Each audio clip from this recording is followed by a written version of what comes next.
Ya tenemos los fragmentos listos que se están ensamblando, y luego esos fragmentos ya ensamblados tienen que salir, tienen que hacer viremia, tienen que salir de la célula huésped o la primera célula que infectaron, luego de haberse, digamos, quemado, y salen como nuevos virus, ¿no? Luego de la quemación salen nuevos virus, igual al iniciar, a infectar otras células. De esa manera se dio la replicación de una célula a varias, ¿cierto? Ahora, existen... ¿Por qué nuestro sistema inmune no elimina el virus? No aclara el virus. ¿Por qué es tan difícil? Porque el virus tiene mecanismos que lo hacen inmune o que lo hacen imperceptible a nuestras defensas, ¿de acuerdo? Una de ellas es la infección célula a célula. Significa, por ejemplo, que el virus se cubre de otras células sanas y se enmascara.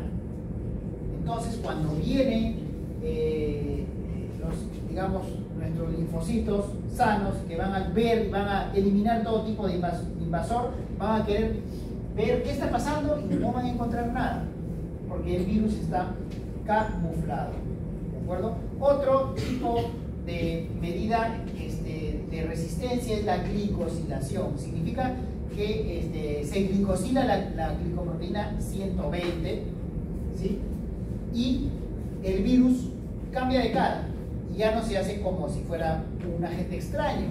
Entonces nuestro mecanismo de defensa no identifica, enmascara el virus, no lo identifica, por lo tanto se sigue replicando.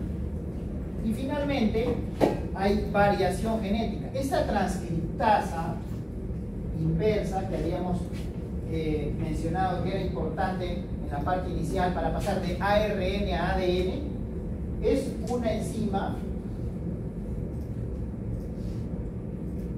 muy ineficiente, comete muchos errores, y si comete muchos errores significa que va a copiar material similar pero no idéntico, por lo tanto va a haber variación genética, ¿sí? Eso hace que también sea más difícil formarse las defensas para ese virus.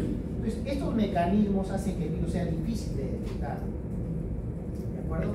En la infección por el virus hay varias fases en realidad. Una de ellas es el periodo eclipse, donde está, acá está el periodo eclipse, en donde va de 0 a 3 semanas, donde ninguna prueba va a detectar el virus, ninguna prueba, ¿sí? Luego viene la fase de ventana. ¿Dónde está la fase de ventana? Debe estar por acá. ¿Dónde está acá? Pero después de esa fase viene la fase de ventana, donde ya, algunos llaman a la fase eclipse igual fase de ventana, ¿no? Pero no se detecta la prueba. Luego ya viene la fase aguda, que es la fase de la infección en sí, o sea, los síntomas virales. ¿Y qué síntomas nos da una infección viral? Una infección viral nos da, pues, de repente estornudos, malestar, cefalea, como cualquier virus, que es la fase inicial, la fase aguda, ¿no? Fiebre, faringitis, puede haber linfadenopatías, puede haber artralgias, erupciones cutáneas, y dura 4 a 8 semanas, para luego quedar totalmente enmascarado, sin sintomatología. Y esa es la fase asintomática, que es la más larga, ¿sí? La más larga, de 1 a 10 años. Ya el virus se cronificó, ya está en tu sangre, ya obviamente va a empezar a disminuir la cantidad de CD4 si es que no recibe el tratamiento adecuado, ¿de acuerdo? Y cuando va disminuyendo cada vez más la cantidad de CD4, se va a presentar ya la fase SIDA. Entonces, en la fase sintomática, que es la etapa de latencia clínica, no hay sintomatología, no hay signos, síntomas, el virus se puede tranquilamente aislar de la sangre con pruebas de inmunoensayo o detectando el virus por PCR. Acá en la fase SIDA, que es la fase ya terminal del SIDA, los linfocitos han sido tan afectados que han disminuido tanto, hasta menos de 200 por cada milímetro cúbico, y es la fase severa. Acá tenemos infecciones que jamás podrían haberse presentado en un paciente inmunocompetente, ¿de acuerdo? Entonces, acá, tenemos lo mismo, ¿no? Tenemos cómo es que se da la infección. Viene la infección primaria y empiezan a disminuir la cantidad de CD4 hasta llegar a la fase terminal. Y acá vemos las infecciones, ¿no? Por ejemplo, la infección primaria, solamente síntomas leves, fiebre, faringitis, malestar, dolor de cabeza. Luego viene a disminuir los CD4 y pueden haber otras infecciones. Reactivación de varicela zoster, tuberculosis, entre otros. Ya cuando están en menos de 200 o incluso menos de 100, empiezan las infecciones oportunistas que jamás podrían escuchar de ellas si es que una persona está inmunocompetente. Y ahí tenemos, por ejemplo, la coccidioidomicosis, la criptococosis, la criptosporidia, el citomegalovirus que se expresan. ¿Ya? El diagnóstico de verdad que ha variado tanto y actualmente nosotros sabemos que para detectar la infección por HIV hay que esperar un buen tiempo, ¿no?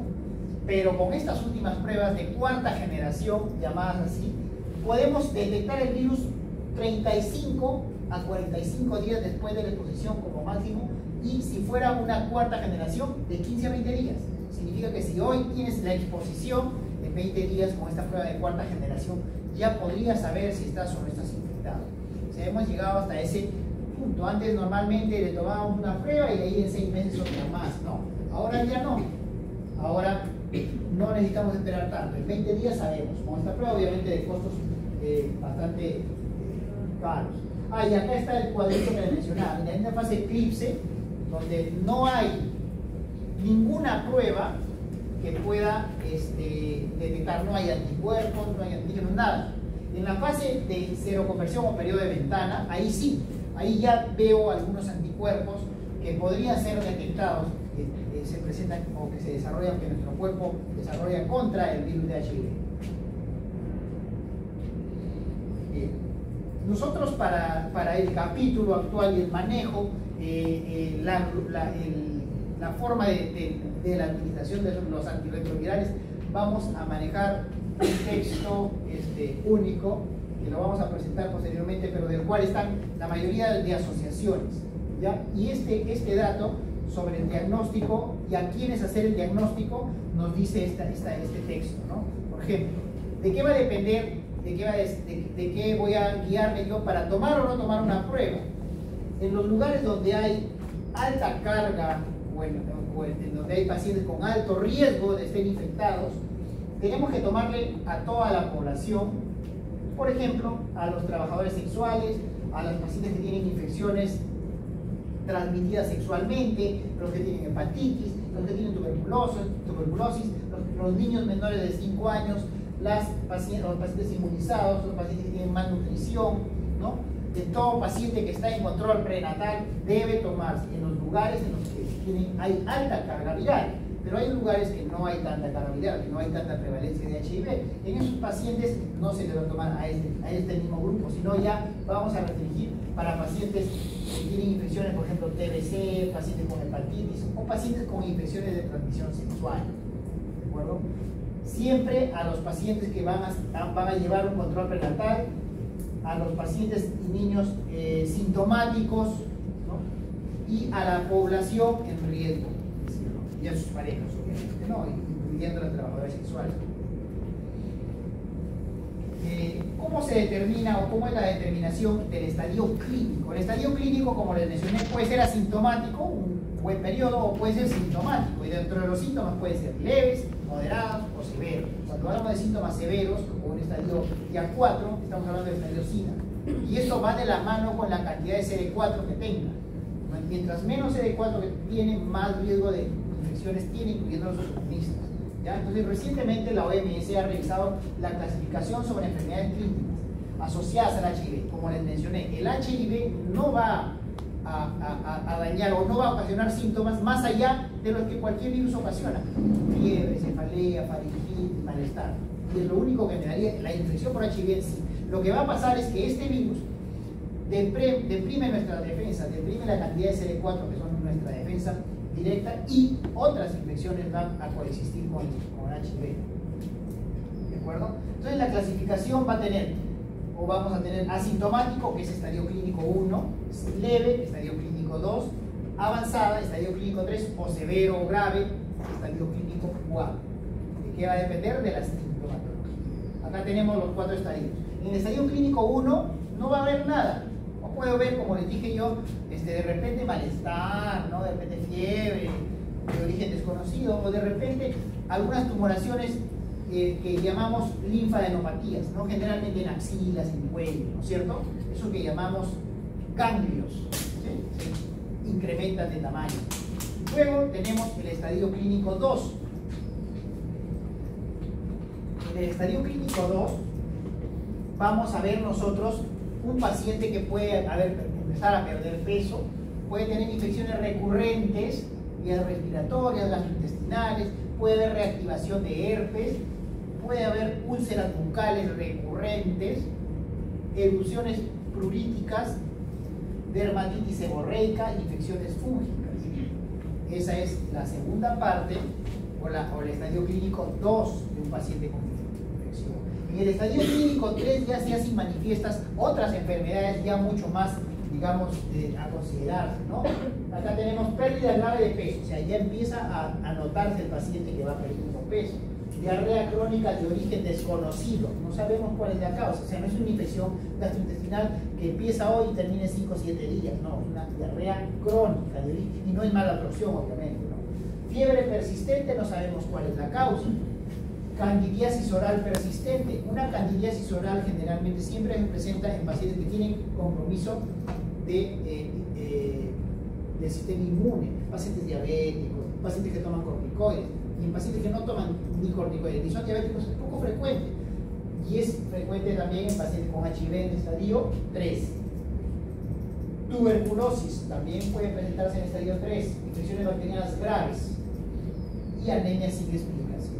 En el estadio clínico 4, que es la última parte de la infección por HIV, ya tenemos un paciente con un síndrome consultivo, un paciente que está bastante disminuido de peso, que puede tener una neumonía grave, criptococosis, criptosporidiasis, infección por citomegalovirus expresa, infección crónica por herpes, encefalopatía y tuberculosis extrapulmonar. Acá en el estadio clínico 3, tuberculosis pulmonar, y en el estadio clínico 4, tuberculosis extrapulmonar.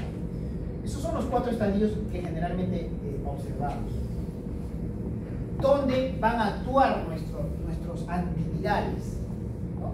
Y se llaman antirretrovirales porque ¿qué tipo de virus es?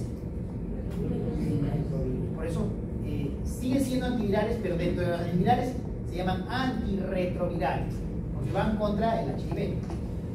Bien, entonces, ¿dónde ingresan? Ya, este es el gráfico que hemos visto anteriormente, cómo se da la infección y la replicación del virus. Pero he resaltado algunos porque ahí tenemos la mayor cantidad de medicamentos y la conjugación de medicamentos, que generalmente para la infección por HIV deben haber 3 medicamentos. ¿Cómo es que vamos a escoger los 3? Lo vamos a ver enseguida. 1, acá, ¿no? Acá tenemos una polimerasa o una reacción que se llama transcripción. Entonces, ¿qué medicamentos tenemos acá? Algunos inhibidores de esa transcripción, pero que se llaman, o que son no nucleósidos o que son nucleósidos. ¿Y eso qué tiene que ver? ¿Eso qué es? ¿A qué se refiere? Es la forma bioquímica del medicamento. Si son inhibidores no nucleósidos, es porque obviamente su conformación es diferente. Y si son inhibidores nucleótidos, son los dos principales grupos de medicamentos. O sea, generalmente siempre van a estar en el tratamiento. Otro grupo de medicamentos son los que van a inhibir, o sea, primero estamos acá, las inversas. Otro grupo de medicamentos son los que van a inhibir acá, a la integrasa. Entonces vamos a ponerlos por acá de una vez. Esta reacción va a estar a cargo o está inhibida por los inhibidores nucleótidos de la transcriptasa reversa o inhibidores no nucleótidos de la transcriptasa reversa. ¿Sí? Primer grupo de medicamentos. Otro grupo, inhibidores de la integrasa. Y finalmente, otro grupo de medicamentos, inhibidores de las proteasas. Con ellos tenemos la gran parte de medicamentos que vamos a ver el el día de hoy. Y dentro de las proteasas, como ustedes están viendo, hay varios lugares donde se da esa reacción, ¿no? Luego de la gemación y maduración, al inicio cuando se está dando el ensamblaje, y al final ya cuando se liberó el virus. Siempre hay reacciones de proteasa. Bien, y ahí tenemos los grupos y cómo se fueron descubriendo los antivirales o antirretrovirales. Inhibidores de fusión no se utilizan generalmente en el esquema. Inhibidores obviamente del correceptor tampoco están ahí para que ustedes, y acá están los que utilizamos siempre. Inhibidores nucleótidos de la transcriptasa reversa, y acá tenemos el conocido AZT. Ustedes han visto la película El Club de los Desahuciados, ¿sí?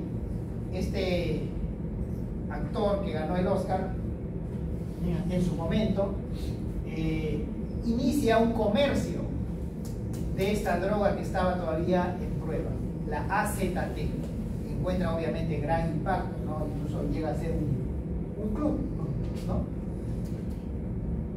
Luego tenemos todo lo demás, ¿no? Se dan cuenta que es casi una de las primeras drogas que ingresó al mercado para el tratamiento del HIV, AZT, sidobudina. Es importante, chicos, que puedan ir familiarizándose con las iniciales de los medicamentos. No es obligatorio que ustedes consideren el medicamento como iniciales al momento que respondan su examen, pero es mucho más fácil porque cuando ustedes van a ver las gráficas se van a acordar, o sea, van a recordar más fácil 3CT más 3TC, o sea, se van a, y obviamente después de ahí saber cuál medicamento es. Pero si ustedes quieren acordarse así exactamente sidobudina, lidanosina, salcitarina, lo pueden hacer, es un poco más difícil. Pero lo que yo necesito es el nombre del medicamento, ¿ya? Pero como les digo, en todos los textos están con iniciales, ¿ya? Sidobudina, por ejemplo, AZT. Tenofovir ya lo conocen, es un... ¿Dónde lo utilizamos? ¿Se acuerdan? El TDF y el TAF. Infección hepática. ¿Dónde? Para Hepatitis. ¿qué hepatitis? B. Acá también se utiliza. Emtricitabina,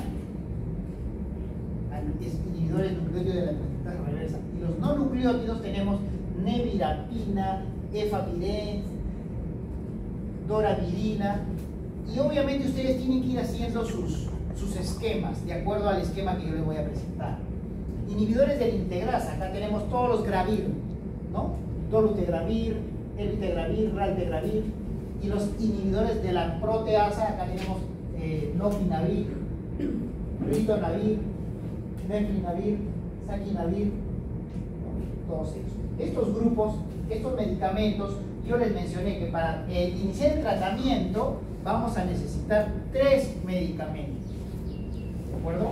¿Y cómo los vamos a agrupar? Ahorita lo vamos a ver.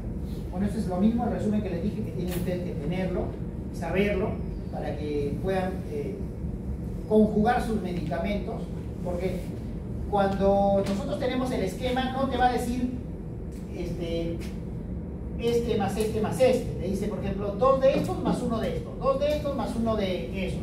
¿Entiendes? Entonces tú tienes que escoger.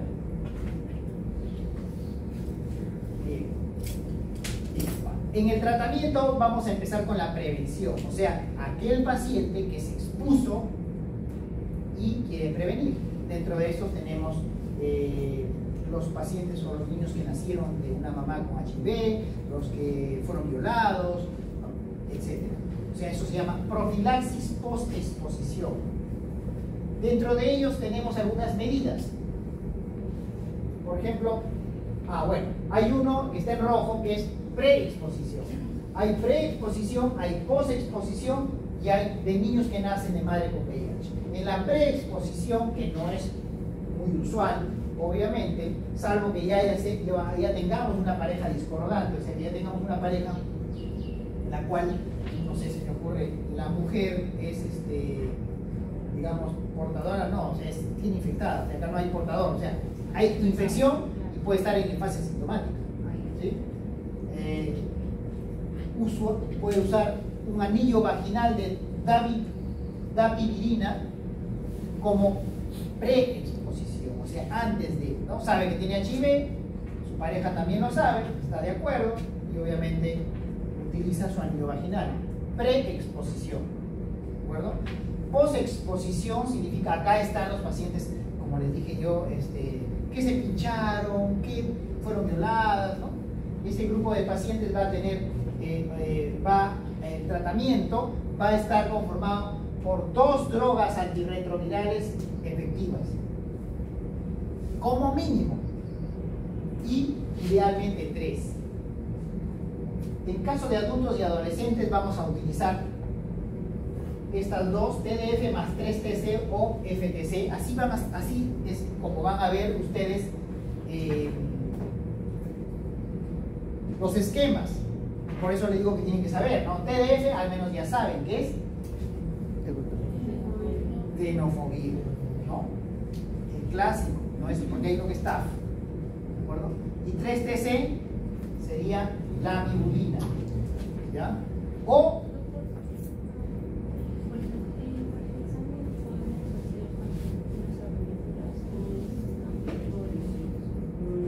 yo preferiría que me pongan el nombre, ¿no? Porque obviamente va a ser, es lo que ustedes deben saber en realidad, ¿no? Las abreviaturas normalmente no deberíamos utilizarlas. Utiliza la guía, pero la guía tiene una, ¿cómo se dice? O sea, tiene como una leyenda cada una de esas. Por eso, así está, la guía.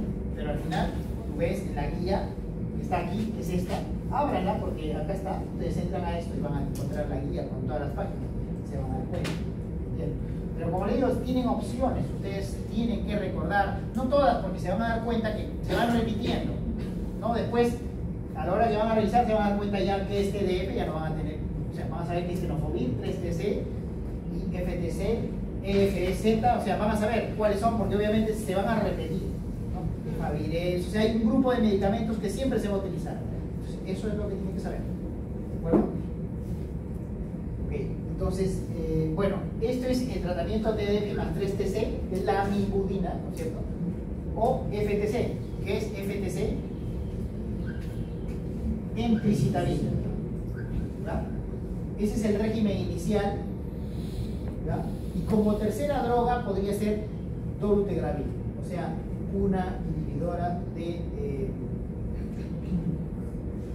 dolutegravir de la integrasa, ¿de acuerdo? Vamos a ver el esquema de esto. Para niños, AZT más 3TC, cambian acá el TDF por el AZT, se dan cuenta, y repiten el 3TC.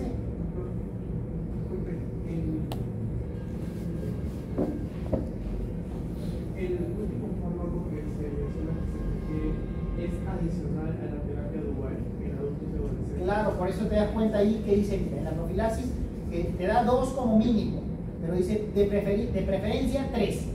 Te dice, ¿no es cierto? Ahora mira, en líneas generales, acá arriba dice, 2 drogas antivirales son efectivas, pero indica 3 de preferencia.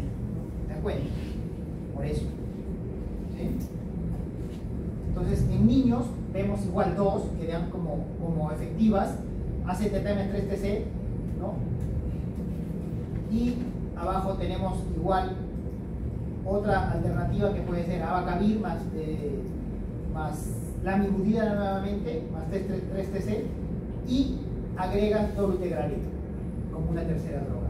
El dolutegravir, que es un inhibidor de la integrasa, se agrega en los 2 esquemas, si se dan cuenta, para niños y para adultos. Lo que va a variar básicamente acá es la primera droga, que para adultos es tenofovir y para niños va a ser o abacavir o AZT, que es sidobudina.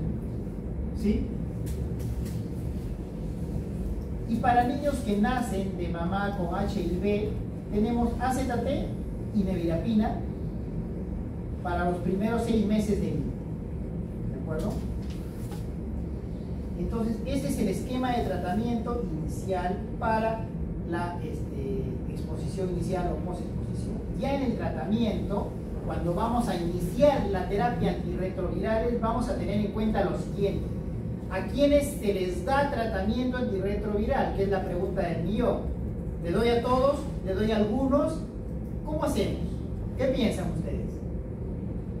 ¿A quiénes le damos tratamiento antirretroviral? ¿A los sintomáticos, a los asintomáticos, a todos? ¿Cómo es? ¿Recuerdan ustedes hepatitis C también, ¿no es cierto? Hepatitis C, en teoría, le dabas a todos, bueno, salvo que tú quieras esperar el aclaramiento espontáneo del virus, pero en general a todos. Acá igual, le debes dar a todos, tal cual como dice acá, ¿no es cierto? Independientemente del recuento de CD4, independientemente del estadio clínico. Eso es lo que deberíamos hacer. Sin embargo, no lo hacemos por falta de disponibilidad de medicamentos, y es por eso que ustedes ven en las estadísticas que casi 10 millones no han recibido tratamiento o no reciben tratamiento. ¿Ya? Entonces, ¿qué nos dice la OMS? La OMS nos dice que debemos dar tratamiento a todos, independientemente del estadio clínico, independientemente del recuento de CD4. ¿De acuerdo? En los adultos sí debe darse, en las embarazadas y las que están dando de lactar sí debe darse. Ojo, acá ya no estamos en profilaxis, estamos en tratamiento. Cuando hablamos de TAR o ART, ya estamos hablando de tratamiento. ¿Sí? Tratamiento. Adolescentes también, niños que viven con VIH y menos, de 1 año a 10 años también, infantes diagnosticados en el primer año de vida también. Entonces, a todos. En líneas generales, todos los que viven con HIV deben recibir tratamiento. ¿Qué tratamiento vamos a dar? Acá vamos a dar, acá en las PPT ustedes van a ver de primera y segunda línea. Han sido modificadas las PPT de los dos últimos, hace 2 años eran hasta 3 líneas nos teníamos acá. Ahora ya tenemos solo 2. Aquí, pero el libro, este que está acá, sigue mencionando los tres regímenes. Bien, acá dice, ¿cuáles son los antivirales de primera línea para, según grupo etario, para pacientes infectados? Sean adultos o adolescentes, sean niños o sean neonatos. ¿Ya? Primero, adultos y adolescentes. El tratamiento es TDF más 3TC más DTG. Si se dan cuenta, este tratamiento ya lo hemos mencionado, ¿no? ¿A quiénes le dábamos eso? ¿En qué momento? Profilaxis. Entonces, hasta ahí no tienen que aprender absolutamente nada más de lo que ya saben, ¿no? Es el primer régimen. O sea, tratamientos tenemos de primera línea, el firme, luego el alternativo. De segunda línea, el firme y el alternativo. Y de tercera línea, el firme y el alternativo, ¿no? Sino que, como les menciono, se ha resumido en las PPT solamente a 2 regímenes, uno de primera y uno de segunda línea. Este es el de primera línea, ¿sí? Y obviamente es el primero que tú vas a escoger, salvo que sea alérgico a alguno de ellos o que haya hecho, digamos, resistencia o qué sé yo, ¿no? Pero es el primero que tienes que escoger. Entonces, TDF más 3TC más DTG es tenofovir. ¿Este qué más? ¿Y este qué más? Dolutegravir. El régimen alternativo es similar a este, mira, TDF más 3TC igualito. Lo único que cambia es el último, el efavirenz. ¿Ya? Hasta ahí estamos bien para el manejo del HIV. Luego hablamos de niños. Y en niños vamos a ver ABC más 3TC más DTG. ¿Y cuándo utilizábamos esto? En profilaxis post-exposición. Es el mismo esquema. ¿Se acuerdan, no? De repente por aquí decían en lugar de ABC también puede ser AZT, ¿no es cierto? Pero igual 3TC y DTG, igualito. En primera línea alternativo tenemos el mismo abacavir más 3TC más lopinavir ritonavir, que es otro esquema. Y en neonatitos tenemos AZT igual que este, más 3TC igual que este, más RAL, que es raltegravir. El raltegravir es similar al dolutegravir, ¿ya? O sea, es el mismo grupo de medicamentos que son inhibidores de la integrasa. Entonces, en líneas generales y en resumen tenemos, por ejemplo, que en el primer esquema tenemos dos inhibidores nucleótidos,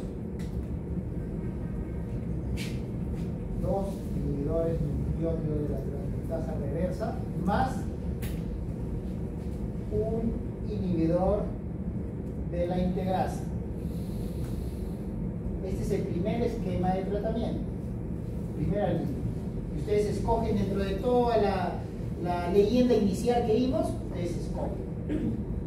Pero este es el esquema que tiene que formar, o sea, dentro del conjugado de medicamentos ustedes pueden coger hasta que tengan dos inhibidores del nucleótido de la transcriptasa reversa y un inhibidor de la integrasa. Ese es el primer esquema. Como régimen alternativo, vamos a seguir teniendo dos inhibidores de la transcriptasa reversa, nucleótido, más un inhibidor no nucleótido. En base a esto, como segundo esquema, le vamos a poner como esquema asterisco, dos inhibidores nucleótidos de la transcriptasa reversa más un inhibidor no nucleótido de la transcriptasa reversa. Y este es el esquema alternativo. El esquema asterisco, por decir, de primera línea. En adultos. ¿Cierto? Y en niños, ¿será diferente o no será diferente? No es diferente, es lo mismo. Lo único que varía sí es la predilección por el medicamento, por el daño, los efectos secundarios, pero es lo mismo, ¿ya? Esto es lo mismo que esto. Esto es lo mismo que esto. Bueno, este no, este sí. ¿Cierto? Acá sí se agrega esto es un conjugado, y acá no hay un solo medicamento, acá hay dos. Es un inhibidor de la proteasa con ritonavir. Los dos son inhibidores de la proteasa en sí, ¿no? Pero ahí hay dos juntos, y ya viene mezclado, como por ejemplo el Caletra. El Caletra ya tiene lopinavir, que sería más ritonavir juntos. Y en neonatitos tenemos lo mismo otra vez. Esto y esto es lo mismo. Lo único que varía es el medicamento que tú vas a escoger. En líneas generales, AZT para los neonatos y ABC para los niños. ¿Ya? ¿Por qué? Porque el tenofovir, ¿recuerdan sus efectos adversos del tenofovir? Y eso tiene relación en por qué no lo seguimos utilizando acá igual que en los adultos. ¿Cuáles eran? No pueden haber reseteado tan rápido si la clase pasada lo han escuchado. Hablamos la clase pasada de dos medicamentos, TDF y toxicidad renal. Y ¿cierto? Entonces imagínense si le damos un medicamento que cause toxicidad hacia el niño, no va a crecer, ¿no es cierto? Aparte que vamos a dañar sus propios riñones. Por eso es que no utilizamos este TDF en niños y buscamos otra alternativa. ¿Y cuál va a ser? Sea AZT o abacavir. ¿De acuerdo? Y este es el esquema. Ese es el primer esquema de tratamiento que ustedes tienen que tener en el cerebro, ¿ya? Para cuando escojan el tratamiento. Entonces, este esquema se repite para niños y para neonatos. Este mismo esquema. Este.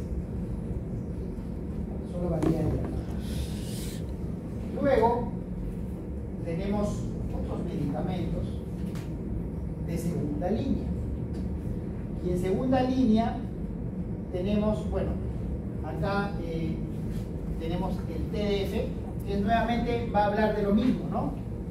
Pero, ¿por qué te lo menciona? Porque te tienes alternativas, ¿no? Que es la etricitabina, y acá te cambia el efavirenz, está acá. ¿De acuerdo? Pero, ¿qué son esos medicamentos? Si agrupamos los medicamentos, vamos a ver que tenemos dos inhibidores nucleótidos de la transcriptasa reversa y un inhibidor de la integrasa y dos inhibidores del nucleótido de la transcriptasa reversa y un inhibidor no nucleótido de la transcriptasa reversa. sea, este esquema segundo es como este esquema que está acá. Pero este es un TARP de segunda línea. ¿Ya? En niños, igual, varía, pero en la terapia inicial es la misma. Lo único que varía, como le digo yo, es uno u otro medicamento. En el niño, por ejemplo, varía el primer medicamento, que es el ABC, ABC, ABC o AZT, y el último, ¿no? Lopinavir o efavirenz, o nevirapina. Entonces, el esquema en general, como le digo, se va a repetir, repetir. Este es el resumen, el cuadrito resumen que ustedes deben saber. Acá ya están acumulados de primera línea, de segunda línea, y este cuadro que no lo tienen ustedes, que es el de tercera línea que les mencioné. En el embarazo, al igual que en otras patologías, tenemos guías que nos van a orientar al tratamiento. Y acá tenemos, por ejemplo, la WHO o la DHHS, la europea, que nos dan diferentes esquemas de tratamiento, ¿no? Y nos dicen igual, que vamos a dar 2 inhibidores nucleótidos de la transcriptasa reversa y un inhibidor de integrasa. 2 inhibidores nucleótidos de la transcriptasa reversa y un inhibidor de integrasa. ¿Cuáles? Dentro de los, por ejemplo, todas me dicen TDF, TDF y TDF. Como uno, ¿sí? Después tenemos lamivudina, que era en abreviatura el 3TC, ¿no es cierto? Es lo mismo. Por eso el esquema, yo lo que voy a llegar es a que voy a darle el mismo esquema que para los pacientes no embarazadas. Porque el esquema de primera línea, ¿recuerdan cuál era para adultos? Era tenofovir más lamivudina, bueno, es 3TC, ¿no es cierto? Lamivudina más.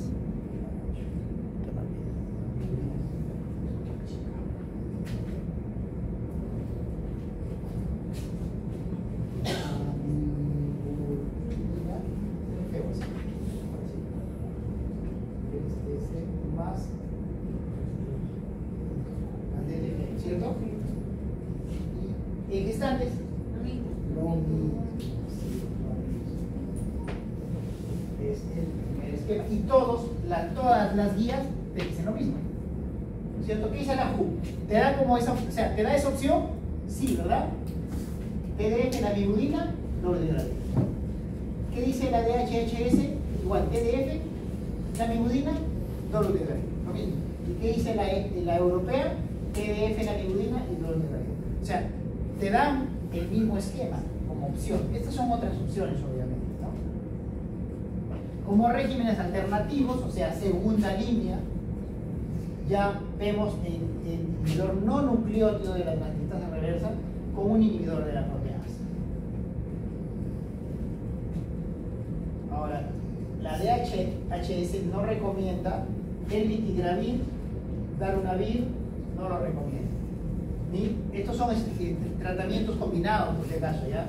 Darunavir más cobicistat o lopinavir más cobicistat, no lo recomiendo. Importante lo que notamos, ¿no? Eso es el esquema general, el resumen final. Y ahora sí vamos a tener que mencionar algunos efectos secundarios, porque eso es lo principal. El paciente con HIV deja de tomar el medicamento por los efectos secundarios, como todos los medicamentos, ¿no? El abacavir, ¿cuándo utilizamos abacavir? ¿Recuerda?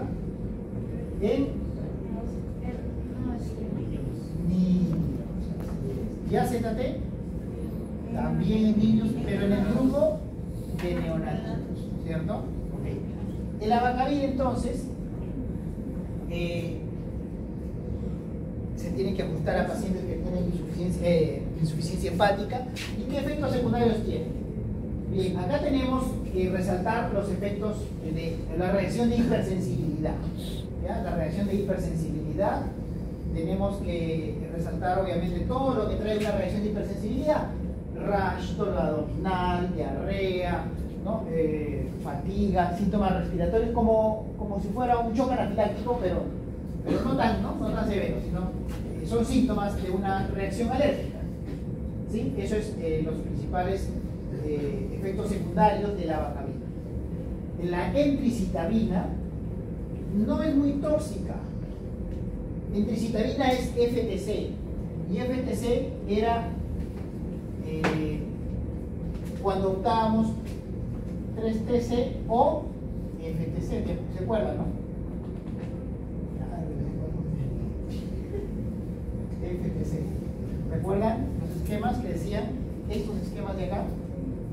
Acá era TDF, 3TC o FTC, decimos, ¿no es cierto? Más TDF, ok.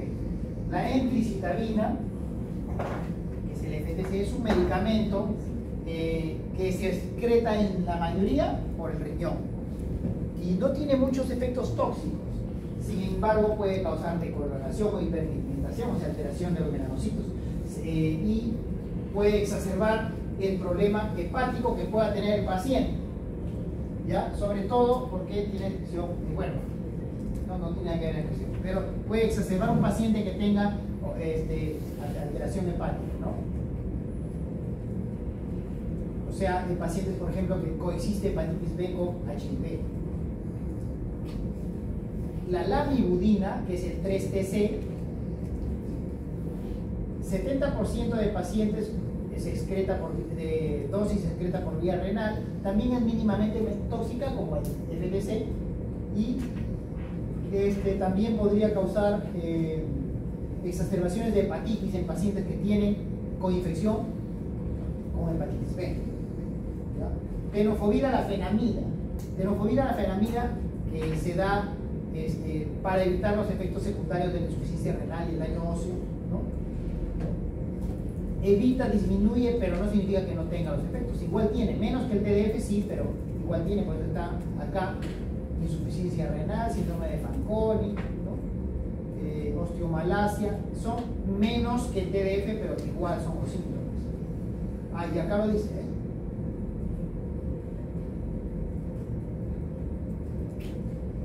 El TDF sí tiene más síntomas renales, insuficiencia renal, síndrome de Fanconi, tubulopatía renal proximal, osteomalacia, disminución de la densidad mineral ósea, aparte de náuseas, vómitos, dolor de cabeza. También podría exacerbar la hepatitis en un paciente que coexiste con infección de hepatitis B. Bictegravir, que no lo hemos visto generalmente en nuestros esquemas, ¿no? Pero igual ustedes lo tienen que considerar. Estos medicamentos están dentro del grupo de los inhibidores de la integrasa. Los que vimos acá eran inhibidores nucleótidos de la transcriptasa reversa. Estos son inhibidores de la integrasa. Los inhibidores de la integrasa son rolutegravir, dolutegravir, cabotegravir, bictegravir, todos esos que terminan en gravir, ¿ya? Ahora, estos, por ejemplo, dan náuseas, vómitos, dolor de cabeza, ganancia de peso, sobrepeso. El más usado de estos medicamentos van a ser dos, el dolutegravir y el raltegravir. Ustedes van a revisar, se van a dar cuenta que son esos los más utilizados, por eso yo los he resaltado. ¿Qué da el dolutegravir? Insomnio, dolor de cabeza, depresión e ideas suicidas. En pacientes que tienen psicosis debemos tener en cuenta que estos medicamentos podrían incrementar el índice de suicidabilidad. Incremento de peso, hepatotoxicidad, ¿de acuerdo? Es potencialmente teratogénico, ¿no? Causa defecto del tubo neural en pacientes, en niños. El bictegravir, igual similar al anterior, no está náusea, diarrea y también los síntomas depresivos. Y el raltegravir, que también se utiliza, en este caso también tenemos síntomas similares, pero acá ya se agregan elevación del CPK, debilidad muscular, rhabdomiolisis, también ganancia de pesos, insomnio, diarrea, náuseas y vómitos. Todos los inhibidores de la integrasa tienen estos síntomas gastrointestinales en común, ¿ya? Diarrea, náuseas y vómitos, todos. Luego tenemos los inhibidores no nucleótidos de la transcriptasa reversa. Acá tenemos los más conocidos, nevirapina y efavirenz. Vamos a ver el efavirenz. El efavirenz produce rash, o sea, alergia, produce síntomas neuropsiquiátricos, produce elevación de transaminasas, hiperlipidemia, prolongación del QT, puede dar falsos positivos cuando uno quiere dosar, a ver si está consumiendo drogas, por ejemplo, puede dar un falso positivo. Etravirina, síntomas similares al anterior, rash, síndrome alérgico, reacciones de hipersensibilidad. Y la nevirapina, que también se utiliza, ¿no? Dentro de los inhibidores no nucleótidos de la transcriptasa reversa tenemos dos principalmente, el efavirenz y la nevirapina. Ustedes tienen que ir formando sus grupos de medicamentos de acuerdo a los más utilizados y de acuerdo a los esquemas más frecuentes. ¿Ya? Por ejemplo, nevirapina. ¿Qué nos va a dar? Nos produce rash, síndrome de Stevens-Johnson, nos produce hepatitis sintomática, nos produce y es muy frecuente la reacción alérgica, ¿ya? En 50% de los casos. La rilpivirina nos da depresión, insomnio, dolor de cabeza, hepatoglucisidad, prolongación del QT. Inhibidores de la proteasa, que son un grupo de medicamentos antirretrovirales que se utilizan ya como último grupo, ¿no? Como una terapia alternativa, por decirlo, al asociarlos a los anteriores. Acá tenemos, por ejemplo, el atanazavir, el opinavir, el ritonavir. El atanazavir, por ejemplo, nos puede dar hiperbilirubinemia indirecta, colelictiasis, nefrolictiasis, insuficiencia renal, elevación de transaminasas, hiperlipidemia, hiperglicemia, mala absorción de grasas. El darunavir, similar, ¿no? Daño hepático, nos da efectos gastrointestinales, hiperglicemia. Todos los inhibidores de la proteasa te elevan la glicemia. ¿Ya? Una pregunta, si esta paciente son los antirretrovirales, también no vayan por el SIDA, pero sí terminan dañados. Claro. ¿Tienen muchos efectos adversos? Tienen efectos adversos, claro, porque si no, imagínate, si el SIDA no te mata, ¿Te matan los medicamentos? obviamente te maltratan los medicamentos, claro, porque obviamente tienen efectos secundarios, te dañan el hígado, te dan alergias, te dan daño gastrointestinal, daño hepático. Entonces, eso es el problema, o sea, por eso es que HIV, o sea, nadie quiere tener HIV, ¿no? Porque el tratamiento es complicado. Y si no tomas el tratamiento, los CD4 no van a llegar a su normalidad. Nosotros podemos tener pacientes que viven con HIV mucho tiempo y con carga indetectable, ¿de acuerdo? Pero a costa de qué? Obviamente a costa de terapia antirretroviral. Lopinavir, ritonavir, como les mencioné, ¿no? Acá está el Caletra, es un conjunto, vienen los dos. ¿Ya? ¿Qué puede dar? Mira todos los efectos adversos: intolerancia gastrointestinal, náuseas, vómitos, pancreatitis, astenia, hiperlipidemia, hiperglicemia, resistencia a la insulina, más puede llevar a la diabetes, mala absorción de grasas, prolongación. Este tiene todos los efectos secundarios de todos los medicamentos anteriores. Ritonavir solo también puede haber, también nos da síntomas gastrointestinales, parestesia, hiperlipidemia. En realidad todos los antirretrovirales van a dar náuseas, vómitos y molestias gastrointestinales. Y es justamente lo que pasa o que hace que la persona que está tomando terapia post-exposición deje el medicamento. Cuando, por ejemplo, un profesional de la salud, Dios no quiera, pero ustedes en algún momento se pueden pinchar y van a pasar consulta, les van a dar terapia antirretroviral por 28 días. Les dan este tipo de medicamentos por 28 días. Y no pueden tomarlo generalmente. Bueno, si lo toman, terminan, incluso les dan descanso médico los primeros días, porque obviamente el acople al tratamiento es bastante complicado. Las molestias son bastante elevadas. Uno puede dejar en la primera etapa el medicamento. Bien, nosotros sabemos que cuando hay HIV puede haber en el estadio 3 o 4, principalmente en el 4, infecciones oportunistas. ¿En qué momento vamos a tratar y qué vamos a dar? Y este esquema nos dice ello. Por ejemplo, neumocitis Hirobecky, que se presenta generalmente con un CD4 menos de 200, o sea, estamos hablando de una estadio 4, estadio SIDA prácticamente, ¿no? ¿Qué vamos a dar? Vamos a dar la dosis y qué efectos podemos tener: eritrodermia, Steven Johnson, náusea, diarrea, anemia, neutropenia, drogas, hepatitis inducida por drogas, entre otros. También se utiliza, por ejemplo, como profilaxis para neumocitis Hirobecky, trimestoprim sulfamethoxazol, un medicamento, un antibiótico que habíamos ya olvidado, ¿no? Pero se utiliza como profilaxis, ¿no? También utilizamos dapsona, pentamidina, que ya lo dieron la clase pasada, me parece, ¿no? Como tratamiento profiláctico contra este medicamento, contra este género. O sea, significa que vamos a indicarle a pacientes que tengan CD4 menos de 200, ¿de acuerdo? Para evitar la infección por este neumocistis.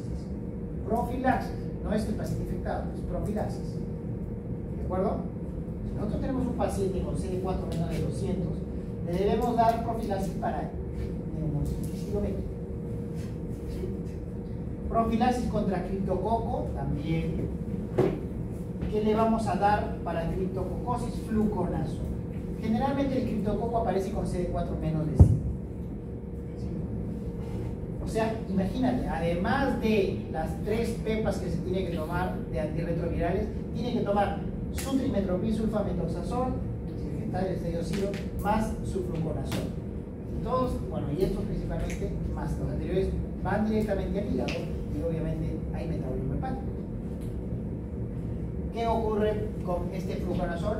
Nos da rash, síntomas gastrointestinales, dolor de cabeza, pérdida de cabello y hepatitis inducida por droga. Histoplasmosis, también aparece histoplasma cuando hay CD4 menos de 150. ¿Y qué le damos? Itraconazol. ¿Sí? También produce los mismos síntomas.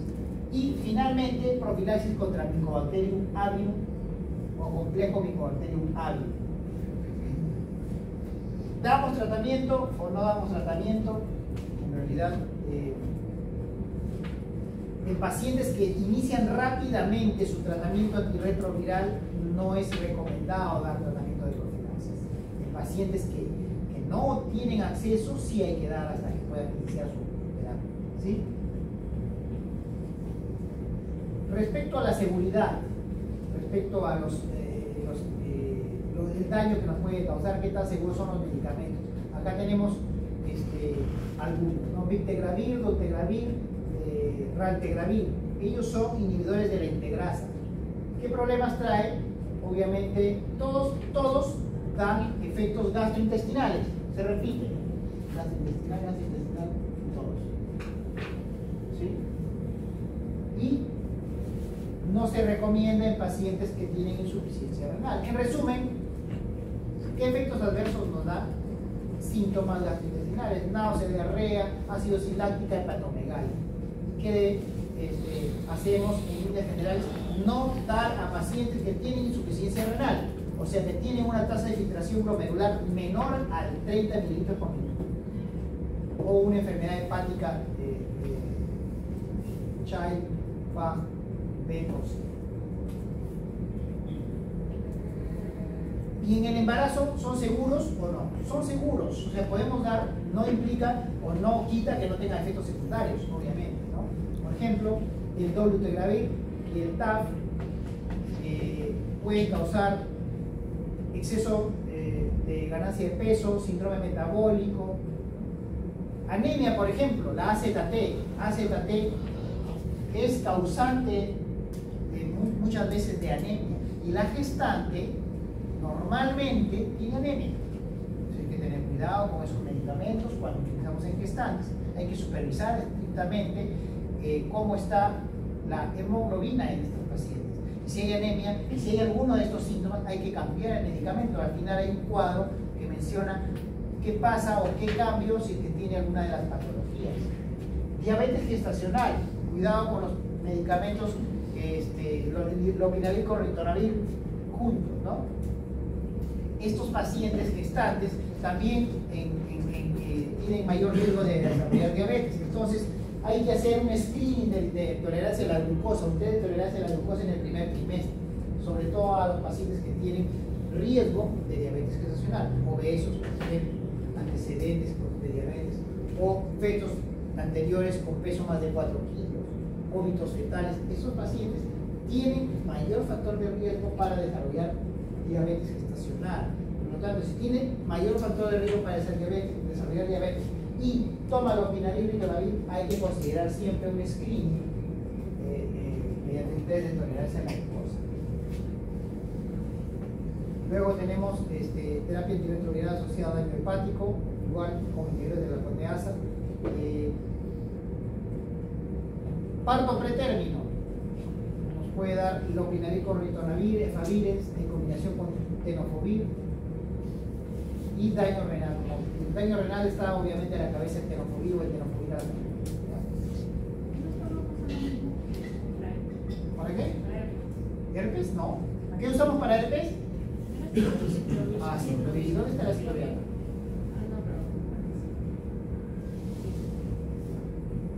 Ahora, en el embarazo entonces hay medicamentos que nos pueden llevar a parto pretérmino. ¿Sí? ¿Cuáles son esos medicamentos? Miren, tenemos en personas embarazadas que viven con VIH y que reciben, por ejemplo, ritonavir, lopinavir o atanazavir, puede llevar a daño placentario o daño en la irrigación uteroplacentaria, y esto nos va a llevar a disminución en los niveles de progesterona, y al disminuir los niveles de progesterona, que son las hormonas que mantienen al útero quiescente, puede haber amenaza de parto pretérmino y nacimiento pretérmino, o puede haber también niños con restricción o bebitos con restricción de crecimiento intrauterino o bajo peso al nacer.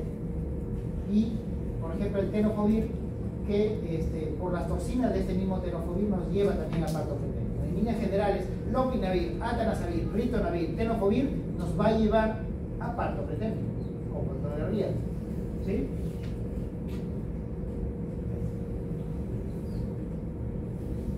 ¿Qué más podemos tener? Acá, por ejemplo, inhibidores de la integrasa como el dolutegravir, o inhibidores de la transcriptasa reversa como el tenofovir alafenamida o el tenofovir mismo, nos puede llevar a incremento de peso y obesidad en la gestante, ¿no? Estos son los mecanismos mediante el cual produce ese efecto estos medicamentos, ¿no? Los inhibidores de la integrasa, como les dije, dolutegravir, raltegravir, y los inhibidores nucleótidos de la transcriptasa reversa. Ahora, ¿qué vamos a supervisar y cada cuánto tiempo? Como ustedes se dan cuenta, cuando uno recibe TAR, debe monitorizar datos exactos de historia clínica, examen físico, screening del HIV y la medida de la carga viral al inicio, o sea, diagnóstico, en la primera visita y o sea, siempre que viene el paciente a su control, hay que pedir o hay que examinar, primero la historia clínica, ¿no? Obviamente. ¿Por qué? Porque el paciente puede tener síntomas nuevos.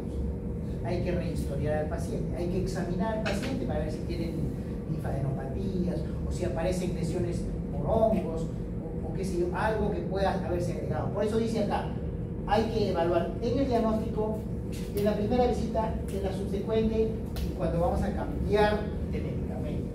¿Cuándo vamos a cambiar de medicamento? Cuando el medicamento no hace efecto o está causando muchos efectos adversos. Pero no podemos cambiar como si uno se cambiara de ropa interior.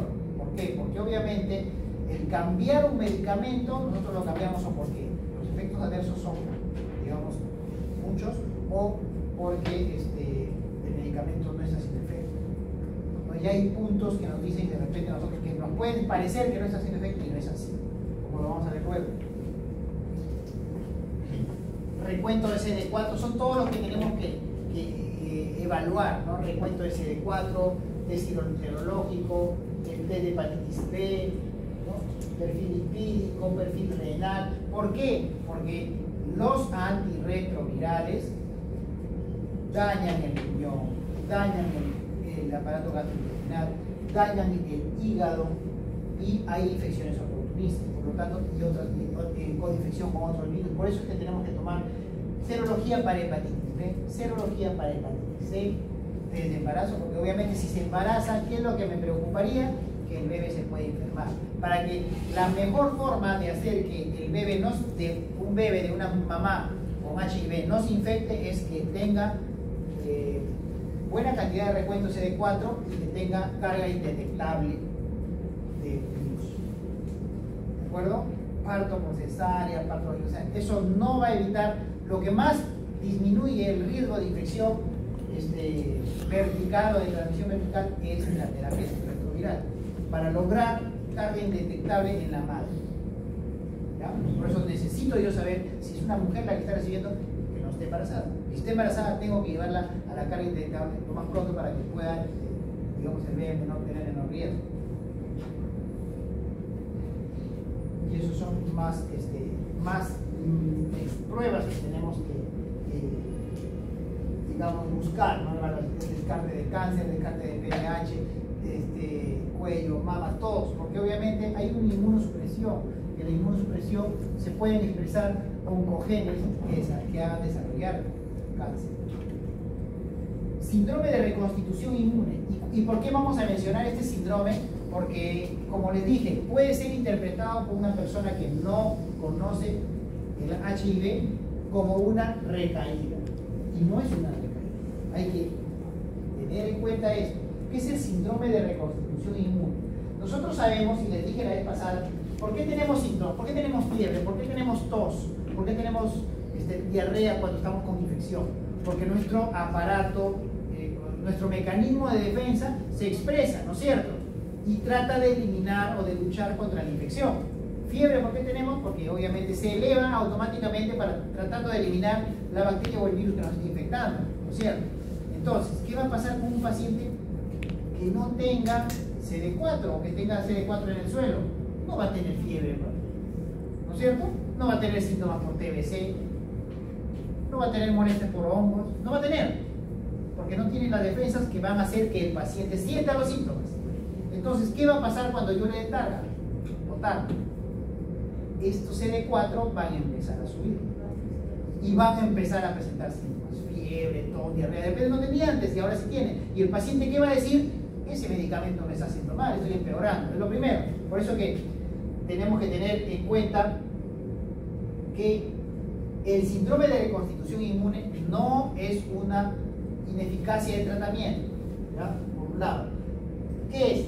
Este síndrome de reconstitución representa un espectro de signos y síntomas clínicos en pacientes con valores de CD4 menor a 200. Significa que tiene menos de 200 CD4 y yo le doy TAR y los empiezo a elevar. Cuando empiezo a elevar de 200 a 500, de 500 a 1000, el paciente empieza a presentar síntomas de las infecciones que ha tenido ya, pero que no tenía síntomas. Eso se llama síndrome de reconstitución inmune. Puede manifestarse con signos y síntomas de infecciones oportunistas que previamente eran subclínicas y no diagnosticadas varias semanas después de haber iniciado la terapia antirretroviral. ¿De acuerdo? Como dice acá claramente, no debe ser interpretado como un fracaso al tratamiento.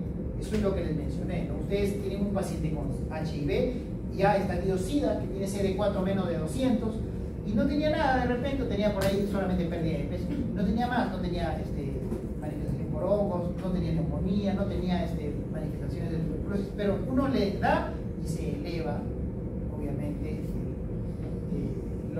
las defensas y empieza a presentar síntomas. También puede confundirse con una enfermedad autoinmune, como la enfermedad Graves de hipertiroidismo, también en el contexto de la recuperación inmune del TAR. O sea, también puede simular otras patologías que realmente no lo son. Típicamente el síndrome de reconstitución inmune ocurre dentro de las 2 a 12 semanas del inicio de la terapia antirretroviral. Si yo tengo un paciente que tiene CD4 menos de 200, no tiene muchos síntomas, le doy tratamiento y a las 2 semanas empiezan los síntomas y hasta las 12 semanas se pueden presentar. Efectos adversos. Esto es como un resumen de lo anterior, ¿no? Que hemos visto uno por uno los medicamentos. Acá, por ejemplo, tenemos que todos los inhibidores nucleótidos de la transcriptasa reversa van a producir problemas hepáticos, lipodistrofia y acidosis láctica. E individualmente tenemos, por ejemplo, la vacavir, hipersensibilidad. La vacavir es el que le dábamos a los niños, ¿se acuerdan? La didanosina, pancreatitis, neuropatía periférica, problemas gastrointestinales, la estadobudina, pancreatitis también, tenofovir, dolor de cabeza, intolerancia gástrica, insuficiencia renal, falta ahí el daño, o la disminución de la densidad mineral ósea. Sidobudina nos da dolor de cabeza, nos da, acá también falta, allá, supresión de médula ósea. Y eso me lleva a anemia. ¿Sí? Anemia. Inhibidores no nucleótidos de la transcriptasa reversa, y dentro de ellos principalmente el efabilis y la nevirapina, que me da, todos me dan rash e interacciones con otras drogas. Pero el efabilis, por ejemplo, reacciones psiquiátricas y teratogenicidad. La nevirapina, hepatotoxicidad, rash, Johnson, problemas de metabolismo, entre otros. ¿Qué más tenemos? Allá, inhibidores de la proteasa, ¿dónde están acá? Todos me dan lipodistrofia, hiperlipidemia, resistencia a la insulina, diabetes, infusión hepática, ¿no? Y, ¿cuál? Si es que tenemos otras alternativas, y las tenemos, las optamos, ¿cierto? Bien. Por eso es que generalmente estos inhibidores de la proteasa son de segunda o alternativas. ¿Qué más? Atanasavir, prolongación del PR, lopinavir, ritonavir, intolerancia gastrointestinal. Y estos medicamentos que generalmente no utilizamos, que son inhibidores de la fusión, ¿no? Del ingreso, igual ahí está. Ahora, eso es lo que les mencioné. ¿Qué pasa si nosotros tenemos un paciente que está haciendo esto? Tenemos que reemplazar. ¿Cuál va a ser el sugerido? Acá está. Por ejemplo, si yo tengo un paciente que está tomando AZT y está con anemia o acidosis láctica, ¿cuál voy a utilizar? Voy a utilizar D4T o voy a utilizar tenofovir. Son como alternativas. Si es que nosotros tenemos o toma D4T y tiene acidosis láctica, neuropatía, le tengo que cambiar por tenofovir o sidobudina. Si toma TDF, o sea, tenofovir, tiene toxicidad renal menos de 30, ¿no? Lo voy a cambiar por AZT o D4. Si toma efabilis y hay toxicidad persistente del sistema nervioso central, lo cambio por nevirapina. El efabilis generalmente se reemplaza por nevirapina. ¿Ya? Ustedes se dan cuenta, el efabilis, nevirapina. Y la nevirapina se reemplaza por efabilis. ¿Ya? O sea, yo les mencioné que estos medicamentos, ambos medicamentos son inhibidores no nucleótidos de la transcriptasa reversa, ¿no? Dentro del tratamiento están en el esquema, sí, pero se usa uno u otro si es que hay algún síntoma o según la elección del médico tratante, obviamente, ¿no? Finalmente, yo debo saber si el paciente está yendo bien o está yendo mal. Y esto puede ser mediante tres maneras. Uno, clínicamente; dos, inmunológicamente; y tres, virológicamente. La decisión, y eso ¿por qué me importa? Porque de acuerdo a esto, yo voy a decir que el tratamiento de primera línea está bien, o voy a decir el tratamiento de primera línea no me sirve, me voy al de segunda línea, o me voy al de tercera línea. ¿Sí? Entonces, ¿qué tengo que evaluar en un paciente? La clínica. Tengo que ver si el paciente va mejorando o va empeorando. ¿De acuerdo? Y esto va a depender de los estadios clínicos. Si tengo un paciente que tiene estadio clínico 1, le doy tratamiento, y después de un tiempo está en estadio clínico 2, y sigue 3, significa que el tratamiento no está siendo efectivo, tengo que cambiar a otro régimen. Y caso contrario, si el paciente está con un estadio clínico 4 y luego del tratamiento pasa a estadio clínico 3 o a 2, significa que este tratamiento está yendo bien. Eso es clínicamente. Inmunológicamente, yo necesito recontar la cantidad de CD4 que tiene, que es su principal mecanismo de defensa. Si nosotros observamos que desde el inicio del tratamiento a hoy está con una disminución del 25% de CD4, cuando debieron haber incrementado, eso es un indicio de falla de tratamiento. Se recomienda, obviamente, que la muestra para recuento de CD4 no sea tomada durante la infección aguda de cualquier germen, ¿ya? Porque puede dar un valor alterado. Y finalmente, debo saber cuántos virus hay. La carga viral, mediante la medición de los niveles, obviamente, del virus, ¿no? Carga viral por encima de 10.000 copias, por ejemplo. Eso significa que hay un fracaso. Porque, como les digo, igual que en la hepatitis B, ¿recuerdan cuál era el objetivo? ¿Eliminar el virus? No, ¿verdad? Llegar a la cura clínica. O sea, el virus va a estar en su cuerpo, pero no va a haber serología. Acá igual, yo debo llevar al paciente a la indetectabilidad. O sea, no debo detectar virus. Pero no significa que el virus no esté, porque el virus ya está formando parte digamos, del material genético de la célula, del linfocito, ¿cierto?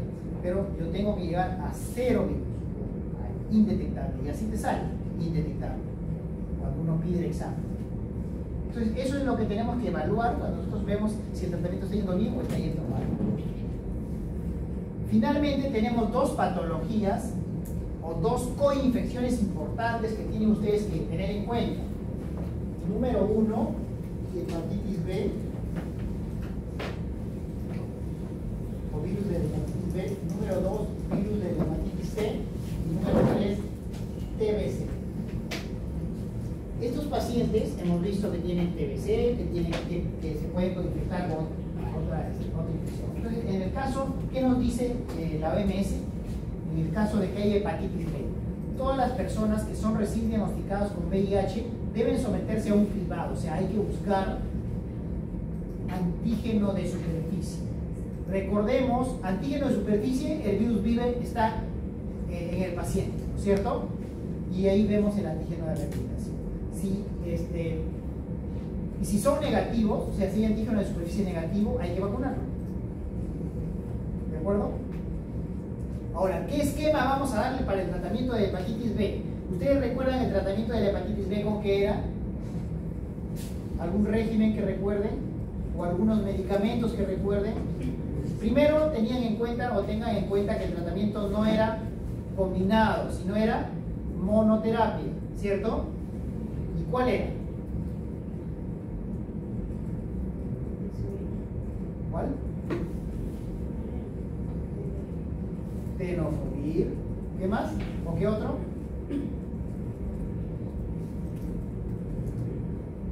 Entecavir. ¿Qué otro más?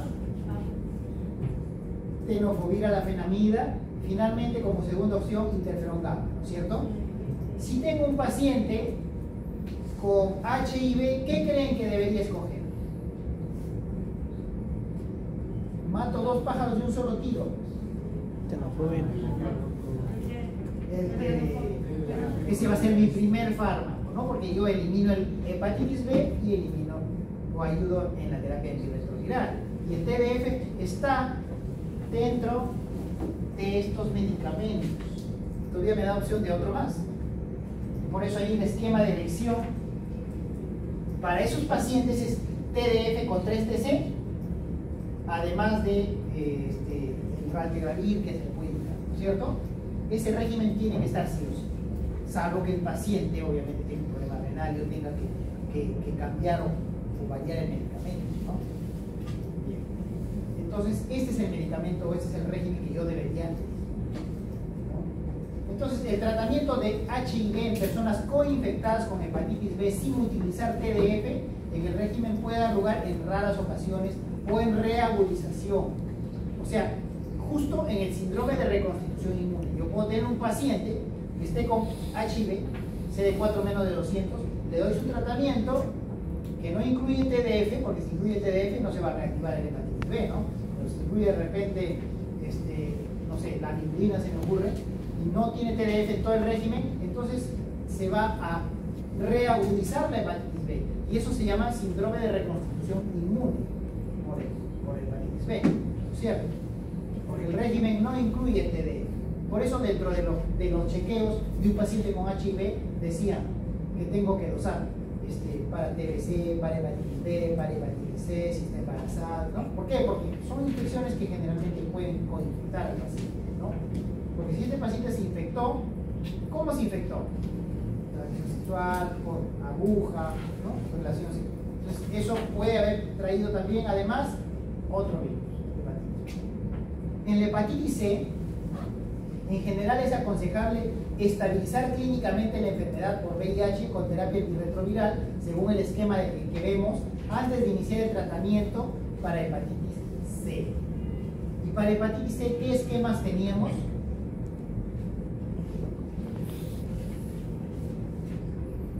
Recuerden, tienen que tratar de utilizar su cerebro. Para recordar, hagan un ejercicio mental. Cuando ustedes se van en la combi, en el bus, en el chino, en lo que sea, vayan pensando lo que pueden utilizar. Porque si no, no se van a acordar en una noche todo lo que hemos realizado. No se van a acordar. Tienen que hacerlo de manera rutinaria. Si no, no van a poder tener un buen examen. Bien. Esos son los regímenes. Y dentro de los regímenes teníamos regímenes pangenotípicos. El sofosbuvir más velpatasvir y el glecaprevir más preventazvir. Son dos regímenes pangenotípicos que podríamos utilizar. Pero primero, el tratamiento antirretroviral. En el caso de la hepatitis C, sí. En el caso de la hepatitis B, no necesariamente. ¿Sí me siguen? Primero, en el del B, es como se dice, notaron más arrepentido Claro. el tratamiento. Porque puede utilizar tenofovir dentro del esquema de tratamiento para HIV. Acá no. Hepatitis C es otra cosa. Hepatitis C el tratamiento es otro. Si mi caso clínico me viene con hepatitis B, puedo responder, digo, como que para hepatitis B y para VIH indico esa terapia. Claro. Y acá para hepatitis, Una vez estabilizado el caso, ¿no? El HIV, ya puedo empezar con el tratamiento para hepatitis C. ¿Ya? Es importante saber en qué momento iniciar el tratamiento. No es igual para todos. Para TBC es diferente. ¿Ya? Porque recordemos que todo esto, o sea, imagínate tomar, para TBC son 11 pastillas diarias que tienes que tomar, aparte de las 3 de HIV. Imagínate, ¿no? Entonces, es diferente. Para esto, primero HIV y una vez estabilizado, vamos a la hepatitis C. A la TBC va a ser diferente. Entonces, TBC. Los pacientes con coinfección hepatitis B y con TBC, y esa es la guía, hay una guía, no me acuerdo cuántas páginas tiene, que fue actualizada en 2017, que solamente habla de pacientes con HIV y TBC. Esa guía nos dice que, por ejemplo, los pacientes con coinfección de hepatitis, de TBC con hepatitis con HIV, deben recibir tratamiento antituberculoso con 4 medicamentos. ¿Cuál es el esquema de tratamiento para una tuberculosis pulmonar? ¿Recuerdan? Son 4, ¿no es cierto? Rifampicina. Isoniazida, rifampicina, pilacinamida, etambutol por 6 meses. 2 meses. Y luego, isoniazida, rifampicina por 4 meses más. Así era, ¿no? ¿O me equivoco? ¿Sí? Así era. Ok. Entonces, ¿acá qué dice? Dice, los pacientes con TB, VIH deben recibir tratamiento con 4 medicamentos que incluyen rifampicina durante menos 6 meses. O sea, ¿se sale del esquema? No, ¿verdad? Es el mismo. ¿Sí? En otras palabras, el tratamiento para un paciente con TB que tiene HIV va a ser el mismo. El problema no viene ahí, el problema viene cuando voy a iniciar. Este es el esquema. Ya lo saben. Rifampicina y etambutol. Los primeros 2 meses, todos, y luego reduces a los 2 de ¿sí? Eso nos dice la MINSA. Pero, ¿cuál inicio? Acá dice, iniciar tratamiento antituberculoso primero. ¿Por qué? Porque tenemos que ver la tolerancia del medicamento. Tolerar 11 pastillas diarias no es fácil. Entonces, debo iniciar el tratamiento antituberculoso seguido de la terapia antirretroviral tan pronto como sea posible. ¿Qué significa? Tan pronto como el paciente tolere los medicamentos. Porque la tuberculosis la voy a tratar en 6 meses. Y esto es, dependiendo de, puede ser meningia, van a ser mucho más tiempo, ¿no es cierto?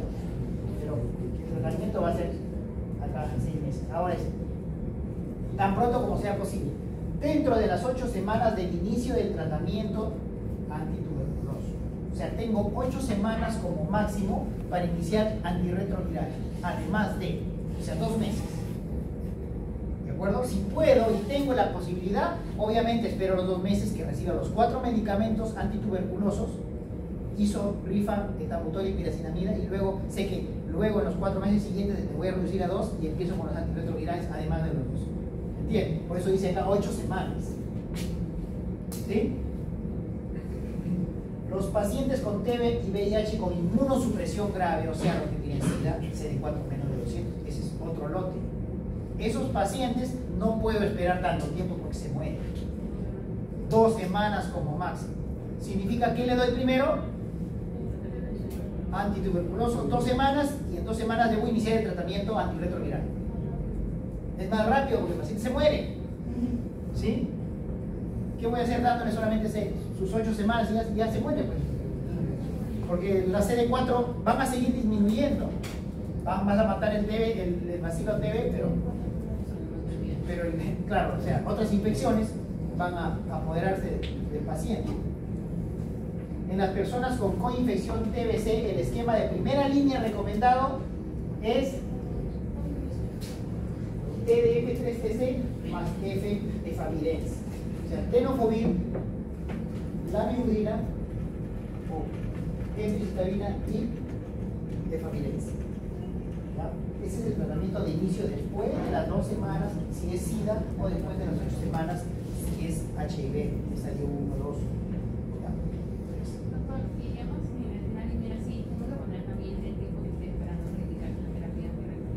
Recordemos, no es que tienes que poner, o sea, el examen no tiene como objetivo que tú pases el examen. El examen lo que quiere es que tú aprendas y que sepas, como muestres que has aprendido.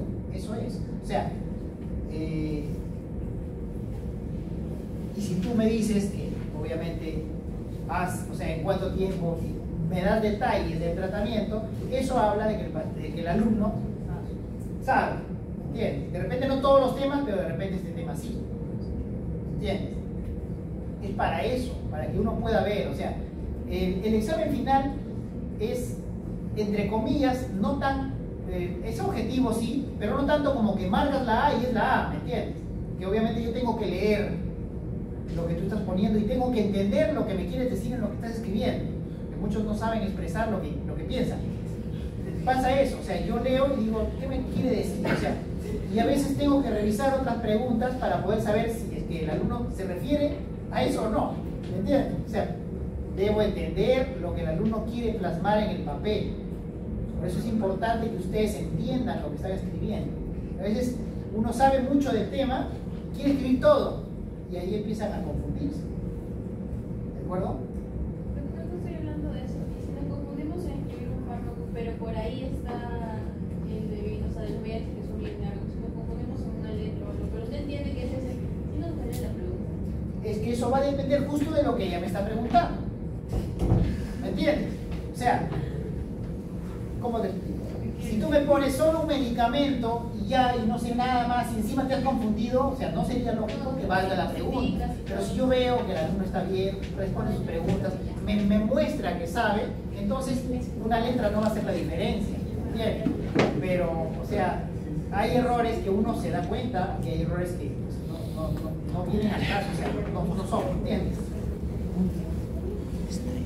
Es importante en este tratamiento eso, evitar las interacciones medicamentosas, simplificar la identificación de los efectos adversos y mejorar la adherencia del tratamiento antituberculoso. Finalmente, estos 2 medicamentos, que son los que se van a mantener como antituberculosos, tienen efectos en su metabolismo, como por ejemplo en el citocromo P450K, ¿no? Que es un sistema enzimático hepático que metaboliza otras drogas, sobre todo los IP y los INSTI, que son los que se dan en el tratamiento. Por lo tanto, tenemos que tener en cuenta que si disminuye sus niveles séricos de manera significativa y compromete la efectividad de los antirretrovirales, puede ser efecto de la rifampicina. ¿Sí? Y la isoniazida puede causar neuropatía periférica y obviamente se puede potenciar con otros medicamentos como la estabilina, la dianosina, que son parte de la terapia de tuberculosis. Efectos adversos más comunes cuando mezclamos medicamentos. Por ejemplo, cuando mezclamos una nevirapina o una efavirenz, que es la primera línea de tratamiento en pacientes con coinfección, y lo mezclamos, vamos a tener exantema, o por el antituberculoso convulsiones, ¿no? Vamos a tener, por ejemplo, TDL, neuropatía periférica. Tengamos en cuenta que este es el esquema, o sea, no hay el medicamento, ¿dónde está el antituberculoso? No hay, ¿no? Porque el esquema es el mismo generalmente, ¿no? Isoniazida, rifampicina, piracinamida y etambutol. Entonces, cuando mezclemos con estos medicamentos, vamos a tener lo que están ahí, ¿no? Por ejemplo, la isoniazida con este nos da neuropatía periférica, repotencial, ¿no? Porque la isoniazida en sí te da neuropatía periférica, ¿de acuerdo? Si tú le das con TDL, más aún. Con nevirapina, por ejemplo, la nevirapina te da daño hepático, y si le sumas isoniazida o rifampicina, peor, más aún, hepatitis puede dar. O sea, hepatitis, pero por drogas, no hepatitis B, obviamente. Bien, entonces en el tratamiento, bueno, este es un caso clínico más para hablar y recordar, más que para cuidar sus ojos verdes. Más que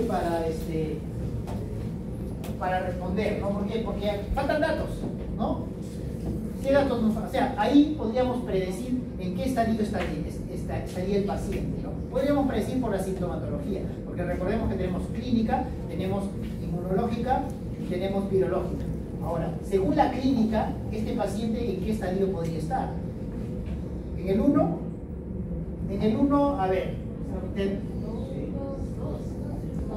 así es, ¿no es cierto? En el 1 quizás el paciente sea asintomático, quizás tenga solamente linfadenopatías, más nada más. Este paciente tiene linfadenopatías, probablemente sí, ¿no? Porque tiene tumoraciones en la axila, ¿sí? Pero además tiene diarrea crónica, ¿de acuerdo?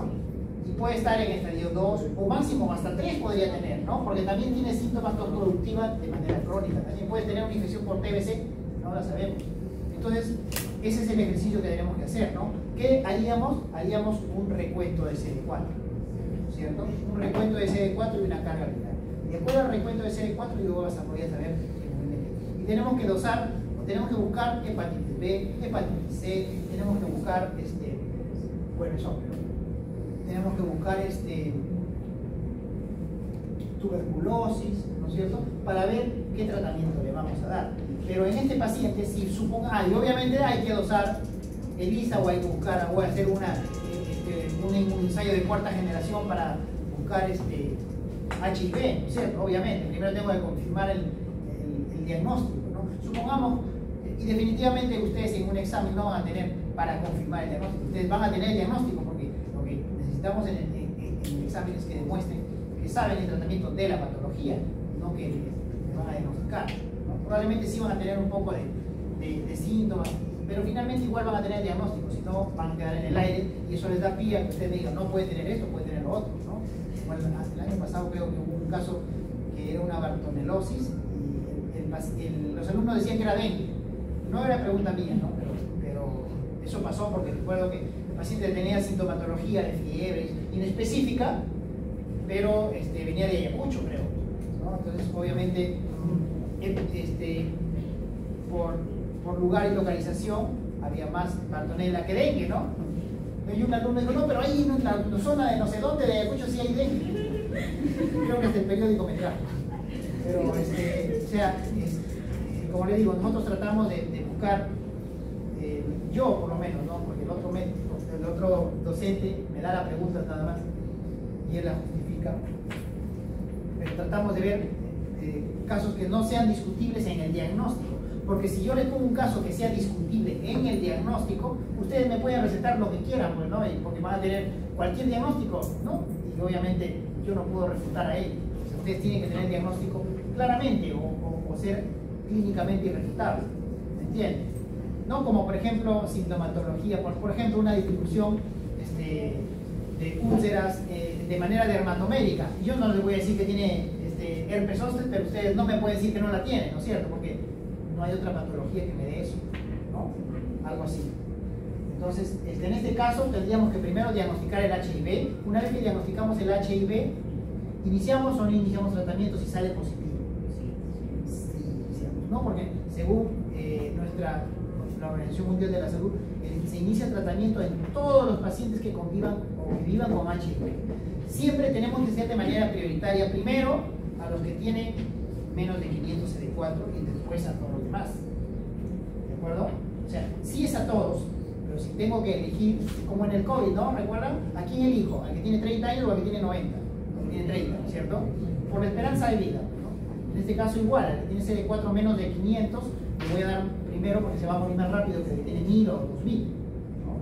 Entonces, eso es porque obviamente de repente no vamos a tener la cantidad de medicamentos para todos los pacientes infectados. Tenemos 10 millones que no tienen tratamiento. ¿Cuál va a ser la terapia de elección en este caso? ¿No es cierto? Y recordemos, traten de saber cuáles son los mecanismos, ¿no? Inhiben las proteasas, inhiben la transcriptasa reversa. O sea, eso es importante para que ustedes sepan qué medicamentos van a utilizar, ¿no? Y si se olvidan uno pueden coger otro, ¿no? Es importante eso. Y en el caso de que tuviera TBC, porque tiene también febrícula, tiene tos seca, crónica, ¿qué haríamos?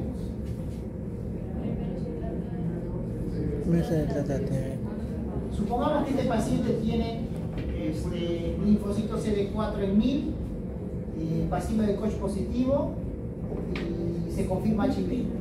¿Cuál sería la conducta terapéutica? Primero TBC. 2 meses, luego 4 meses y luego recibir. Claro, pero ustedes en el examen, o sea, esto no es un examen, o sea, esto es farmacología. Ustedes tienen que empezar diciendo el medicamento. Inicio tratamiento con esto, con esto, con esto. Luego de tanto tiempo agrego esto, esto y esto. ¿Entiendes? O sea, eso tiene que ser. Si no, obviamente. ¿Sí? O sea, iniciamos con el tratamiento según el esquema, ¿no? Bien. ¿Alguna pregunta? Entonces, nosotros en el examen podemos poner, como usted dijo, ¿no? Ya, si inicia el tratamiento con esto. Eso es una respuesta. Y ahora. Depende de cómo tú le enfoques. Si tú me pones los 4 medicamentos por separado y me hablas de cada uno de ellos, cada uno vale un medicamento. Está bien, pues mejor. ¿Qué parte? Pero faltaría uno, No va a faltar porque tienes 4 medicamentos para TBC y tienes 3 medicamentos. Te sobra más bien.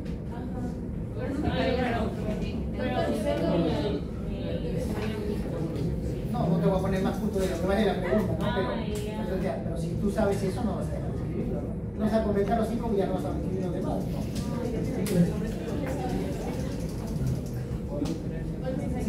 O sea, podría como que indico somicida que actúa tal para tuberculosis. Además, también indico rifampicida que actúa así, y ahí voy 2 medicamentos. Así es. Si quieres poner los 4 en uno solo y Pero ya valdría si lo uno.